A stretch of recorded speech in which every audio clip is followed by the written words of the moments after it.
Welcome back to Brick by Brick. Today we're going to do a prediction, another one of these presidential ones. This time it will be J.D. Vance versus Pete Buttigieg. Pete Buttigieg ran for president in 2020 on the Democratic ticket. Ultimately, Biden was the Democratic nominee, but Pete Buttigieg did quite well, and he was just kind of a relatively unknown mayor from Indiana, South Bend.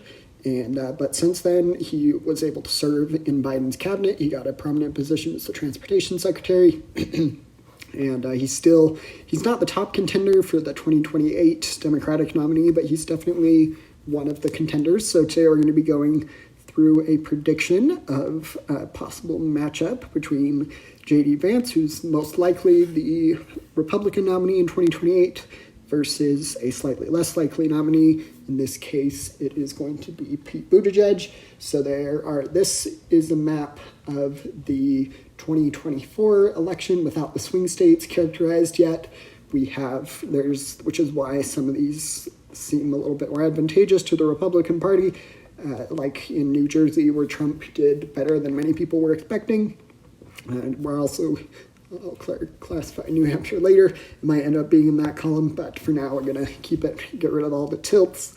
Oh, that means we also need to get rid of Minnesota here. So we will go to the tilt Republican and tilt Democratic states, as well as congressional districts.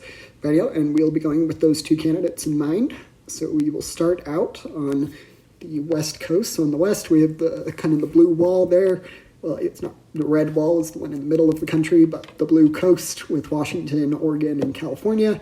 Quite a few electoral college votes, so a good starting point there, with Washington and California both being safe states for the Democratic Party and helping them earn quite a few electoral college votes. And then we get to Nevada. In Nevada, it'll be interesting to see if J.D. Vance and the Trump administration follow their word on getting rid of the tax on tips. I do think that if that were to happen, there's a likely chance that Republicans would do better in the state of Nevada. It'll also be just the general state of the economy. Right now, things are not looking great with the tariff rollout and just all the instability that has caused in the market, as well as just in the economy at large. So we will have to see if there is a recession that comes out of this. Then there will most likely be a swing to the Democratic Party that will go quite a bit further than many people probably would guess. But in the event that the economy is able to hold strong and that doesn't end up happening and prices don't go too crazy, then I could definitely see a world where J.D. Vance is able to win the state of Nevada. Trump was able to win it in 2024. He actually lost it to Clinton in 2016, as well as Biden in 2020. But for now, I do think that just with all that together, I think it will probably be a tilt blue state for now, although I could see that changing. Generally, Democrats have usually done pretty well in Nevada. 2024 was a bit of an off year, but for now, we're going to give that state to Pete Buttigieg. Next up, we will go to Arizona. I think Arizona is probably going to be a different story here. We will classify New Mexico. There we go. I think in the Arizona, Trump, I believe, was able to do this of the swing states. This was the one he performed the best in with the highest margin, if I remember correctly. Feel free to correct me in the comments if I'm wrong, but I do think that the state of Arizona will most likely end up being in Republican Party-controlled hands. Biden was able to win it in 2020, so there is a possibility that, and I do think it will eventually become a Democratic state after it remains a swing state for a while, but we'll have to see what ends up happening in Arizona. But as of right now, with the current state of the economy and everything considered, I would probably classify that as a tilt Republican rating. And next up, we will go characterize the 2nd district in Nebraska. This is kind of known as the blue dot, just because it is a small blue Democratic area. It's really a battleground area, but it did vote for Harris, and I believe Biden, and I'm not sure about Clinton. I think it might have gone to Trump in 2016. But for now, I do think that it will likely end up being in the Democratic column. Just having that, that is Maine. We will go to Nebraska, there we go.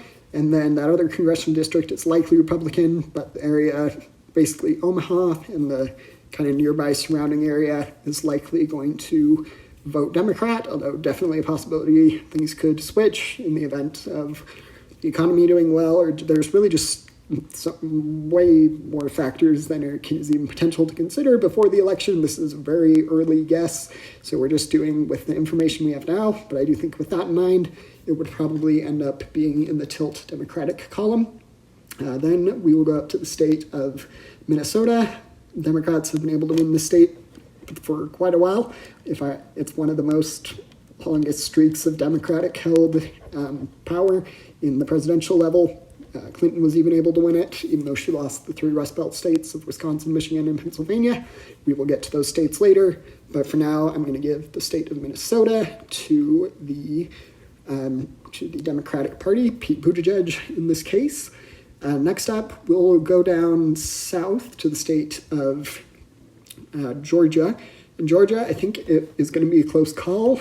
I don't know if Pete Buttigieg will be able. He is a little more moderate and has the sway that Biden's coalition is generally in favor of, which is why Biden was able to win the state. But I do think he just won't be able to quite pull it off. So I'm going to give it as a tilt Republican rating. And with that, let's look at the Electoral College count. We have 228 Electoral College votes for the Democrats to 245 for the Republicans. So in an event where where J.D. Vance is able to win really Pennsylvania or any other state except for New Hampshire. So Vance would have to win 2. But for now, we're going to get to that state later. In Wisconsin in the Supreme Court race swung to the Democrats in a pretty big margin. Democrats were able to be successful in both of the races there. So for now, I do think that it will be close, but I'm going to give... This was also, weirdly enough, the state that was the closest to Harris winning in 2024. So we're going to give it as that prediction as such. And then in the state of Michigan is generally the more Democratic of the 3 Rust Belt states. Pete Buttigieg might also have an advantage in the Rust Belt slightly I believe he lives in Michigan now, so home state advantage could be helpful, and that might spread to the other Rust Belt states. So I'm going to give that as a indication for Pete Buttigieg on the Republican side. And then we have another tilt Republican state we will get to. We have the state of North Carolina. In North Carolina, Democrats have tried for quite a while to do well in this state. The governor candidates have done well, but on the presidential level, it has been an uphill battle that Democrats have not been able to win quite yet. And with that, it comes to 261 Electoral College votes for the Republicans to 253 for the Democrats. We still have the congressional district in Maine, New Hampshire, and Pennsylvania you have to characterize. So we will start with the district in Maine. So in Maine and Nebraska are the only 2 states that divide some of their Electoral College votes to the winner of the congressional district. I do think that depending on how the economy goes, but a lot of factors. I think this one might actually be a lean Republican rating. I believe that was the rating for Trump in 2028. He was able to win this district. The state at large did go to Harris, but in general, I do think that district, which is kind of the more rural areas of Maine, will probably end up going in the J.D. Vance column. And then we will get to the state of New Hampshire. In New Hampshire, I do think that Pete Buttigieg would probably be able to win. Harris was able to win. Clinton was able to win. Biden was able to win it. So it is a close state, but in general, it will usually end up going to the Democratic Party. And then in the state of Pennsylvania, which is really what the election comes down to, this one is very tough to characterize. Generally, the 3 Rust Belt states vote together. We'll have to see what happens. But for right now, it's a swing state. If I had to make a characterization, I would probably go with the Republican rating, resulting in a Vance victory. The economy is rebounded a little bit after the tariff take back, but we'll have to see what ends up happening. Feel free to let me know if you have any questions, and don't forget to like and subscribe. Thanks.